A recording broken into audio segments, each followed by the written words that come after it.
Bismillahirrahmanirrahim and Assalamu alaikum everyone. How are you all? I hope you all are absolutely fine. Welcome to my YouTube channel Learning with Rifa Jahan.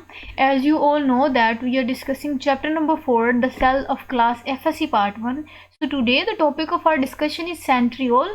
We will discuss the structure, the function and the composition of centriole in detail inshallah in this lecture video. So let's move on to our main slide. This is the main slide of our lecture. आज हमने centriole discuss करना है। सबसे पहले मैं आपको इसका introduction दूंगी, फिर हम इन पॉइंट्स को रीड आउट करेंगे। पहले तो आप वर्ड समझे। सेंट्री मीन सेंटर और ओल मीन कहते हैं लिटिल बिट। तो ये ऐसा स्ट्रक्चर है जो न्यूक्लियस के बिल्कुल आप कह सकते हैं थोड़ा सा साइड पे मौजूद होता है। अब इनका थोड़ा सा इंट्रोडक्शन में कुछ पॉइंट्स बता देती हूँ। तो बेटा ये कुछ एनिमल सेल्स में मौजूद होते हैं, कुछ माइक्रो ऑर्गेनिजम्स में मौजूद होते हैं, लोअर प्लांट्स में मौजूद होते हैं, लेकिन हायर प्लांट्स में एब्सेंट होते हैं। इनके स्ट्रक्चर की बात करें तो इनमें 9 ट्रिपलेट स्ट्रक्चर मौजूद होता है। माइक्रोट्यूब्यूल्स का 27 माइक्रोट्यूब्यूल्स टोटल होते हैं ईच सेंट्रियोल में। वो क्या है डिटेल वो हम स्ट्रक्चर देखेंगे तो मैं आपके साथ डिस्कस करूंगी। फिर उसके बाद इनके फंक्शन की बात करें तो ये सेल डिवीजन में बहुत इंपॉर्टेंट रोल प्ले कर रहे होते हैं, सीलिया की फॉर्मेशन करवा रहे होते हैं, फर्रो बनाते हैं ड्यूरिंग सेल डिवीजन। तो ये कुछ इनके रोल्स हैं। जैसे जैसे हम डिटेल से डिस्कस करते जाएंगे पॉइंट्स में आपके साथ डिटेल शेयर करती जाऊंगी। तो पहला पॉइंट डिस्कस करते हैं जो इनकी अकरेंस की है। कहते हैं कि centrioles are present in animal cells. के सेंट्रियोल जो है वो एनिमल सेल्स में मौजूद होते हैं और कुछ जो है वो स्मॉल आप कह सकते हैं कि सम माइक्रो ऑर्गेनिजम्स में भी मौजूद होते हैं। उसके अलावा कहते हैं कि लोअर प्लांट्स में ये मौजूद होते हैं but absent in higher plants. अब लोअर प्लांट्स कौन से लोअर प्लांट्स कहते हैं कि ब्रायोफाइट्स में सेंट्रियोल्स मौजूद होते हैं, लेकिन जो हायर प्लांट्स है ना जैसा कि जिम्नोस्पर्म्स हो गए, एंजियोस्पर्म्स हो गए, ये उनमें एब्सेंट होते हैं। क्लियर हो गई? इनकी अकरेंस क्लियर होगी कि एनिमल सेल्स में मौजूद है, माइक्रो ऑर्गेनिजम्स में भी मौजूद है, लेकिन ये सिर्फ लोअर प्लांट्स में मौजूद होते हैं जैसे कि ब्रायोफाइट्स। हायर प्लांट्स मतलब जिम्नोस्पर्म और एंजियोस्पर्म्स में ये स्ट्रक्चर एब्सेंट होता है। क्लियर है? नेक्स्ट हम इनका डिटेल स्ट्रक्चर देखते हैं। उस स्ट्रक्चर देखने के लिए सबसे पहले आप स्ट्रक्चर देखिए, फिर मैं आपको उनका पॉइंट डिस्कस करती हूँ। पहले आप देखें बेटा, ये स्ट्रक्चर आप देख सकते हैं, ये सिलेंड्रिकल स्ट्रक्चर है और इनमें ना 9 अरे होती हैं। 9 अरे का मतलब 9 सफ होती हैं और हर सफ में तीन माइक्रोट्यूब्यूल होते हैं। क्लियर?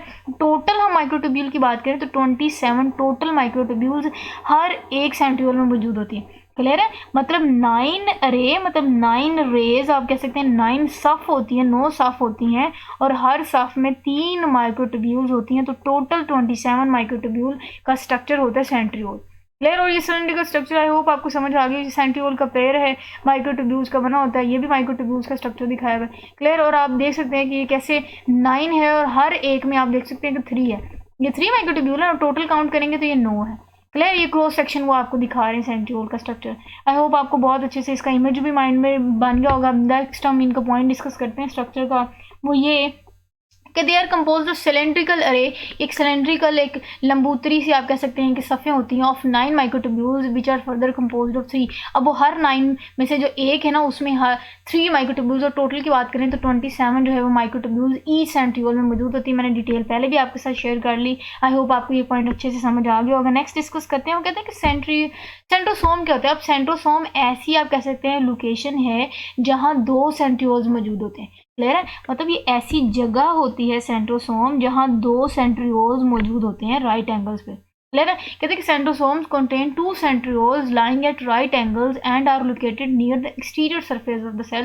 लोकेशन की बात भी कर दी कि ये जो सेंट्रोसोम है ये कौन सी जगह कहते हैं कि न्यूक्लियस से एक्सटीरियर साइड पे ये जगह मौजूद होती है जिसको सेंट्रोसोम कहते हैं और उसमें 2 सेंट्रियोल्स राइट एंगल्स पे लाई करते हैं। और वो कैसे मूव करते हैं ऑपोजिट पोल पे। जब सेल डिवीजन हो रही होती है ना तब ये दोनों ऑपोजिट पोल पे मूव करते हैं और यहाँ से फिर स्पिंडल फाइबर्स जो ओरिजिनेट होना होता है, फिर वो जो क्रोमोसोम की सेपरेशन हो रही होती है और सेल डिवीजन पे के टाइम पे भी अपना रोल प्ले कर रहे होते हैं। चलिए यहाँ तक इनका स्ट्रक्चर समझ आ गया कि सेंट्रियोल का स्ट्रक्चर क्या है और सेंट्रोसोम का स्ट्रक्चर क्या है। क्लियर है? नेक्स्ट हम मूव ऑन करते हैं बेटा नेक्स्ट स्लाइड में और उसमें देखते हैं क्या है। उसमें मैंने आपको स्ट्रक्चर एक्सप्लेन कर दिया। एक बार फिर आप इस इमेज को अच्छे से देख लें तो आपके पिछले जो पॉइंट्स हैं वो भी आपको माइंड में रिवाइज हो जाए। नेक्स्ट मूव ऑन करते हैं। उसमें हम देखेंगे कि इनका फंक्शन क्या है। फंक्शन की बात करें ना सेंट्रियोल्स की तो मैंने कहा कि ये सेल डिवीजन में इनका बहुत इंपॉर्टेंट रोल है। कैसे रोल है देख लेते हैं। कहते हैं कि जब ड्यूप्लीकेशन हो रही होती है ना सेंट्रियोल्स की, जब वो 2 में डिवाइड कर रहा होता है, 2 में डिवाइड करने का मतलब कि अब सेल डिवीजन का टाइम आ गया। अब जो 2 सेंट्रियोल्स है ना वो दोनों ऑपोजिट पोल पे 1 बाय 1 जो है ना आप कह सकते हैं एक तरफ और दूसरा जो पेयर है वो दूसरी तरफ माइग्रेट कर देगा। And migration of 1 pair to the opposite side give the indication. ये जिस चीज़ का इशारा देता है कि सेल डिवीजन का टाइम आ गया है। क्लियर? मतलब कि जब सेल ने डिवाइड करना होता है ना, जो उनके अंदर मौजूद सेंट्रियोल है ना, उनका जो पेयर है ना, एक एक पेयर ऑपोजिट साइड पे जो है वो मूव करता है, जिसकी वजह से हमें पता लग जाता है कि सेल डिवीजन का टाइम है। उधर से फिर स्पिंडल फाइबर्स में ओरिजिनेट होना होता है, फिर आपको पता है कि वो माइटोटिक प्लेट बन रही होती है, फिर सेपरेशन हो रही होती है, वो सारा आपको आपने प्रीवियस क्लास में पढ़ा हुआ है। नेक्स्ट पॉइंट है कि they play an important role in the formation of cilia. मैंने आपको बता दिया इंट्रोडक्शन में भी कि इनका बहुत इंपॉर्टेंट रोल ये होता है कि सीलिया की फॉर्मेशन करवाने में भी अपना बहुत इंपॉर्टेंट रोल प्ले कर रहे होते हैं। नेक्स्ट आज की स्लाइड का लास्ट पॉइंट डिस्कस करते हैं, वो ये कि centrioles play important role in furrow formation during cell division. कि जब सेल ने डिवाइड करना होता है ना, फॉर एग्जांपल मैं कोशिश करती हूँ ड्रॉ करने की, कहते हैं कि जब सेल ने ये डिवाइड करना होता है ना, तो यहाँ से आप देख सकते हैं कि अंदर की तरफ पिंच होगा सेल, तो वो जो अंदर की तरफ सेल पिंच होगा ना, ये सेल डिवीजन के टाइम पे, तो ये जो फर्रो बनी इनके दरमियान, ये जो स्ट्रक्चर बना, इसको ये जो फर्रो बनी जहाँ से सेल ने डिवाइड करना है, कहते हैं कि इस फर्रो फॉर्मेशन में भी इनका बहुत इंपॉर्टेंट रोल होता है सेंट्रियोल का, कि वो सेल की पिंचिंग में या डिवीजन के टाइम पे जब सेल डिवाइड कर रहा होता है, जब दो में डिवाइड होना होता है, तो सेल की जो अंदर मेम्ब्रेन पिंच हो रही होती है, उसमें इनका बहुत इंपॉर्टेंट रोल हो रहा होता है। क्लियर है? आई होप आपको ये सारा लेक्चर बहुत अच्छे से समझ आई होगी। मैंने बहुत इजी वे में आपके साथ ये शेयर किया, और उसके साथ साथ मैंने आपको बहुत इंटरेस्टिंग और कलरफुल नोट्स प्रोवाइड किए, सो दैट का आपका इंटरेस्ट डिवेलप हो। So this is all about बेटा टुडेज लेक्चर वीडियो।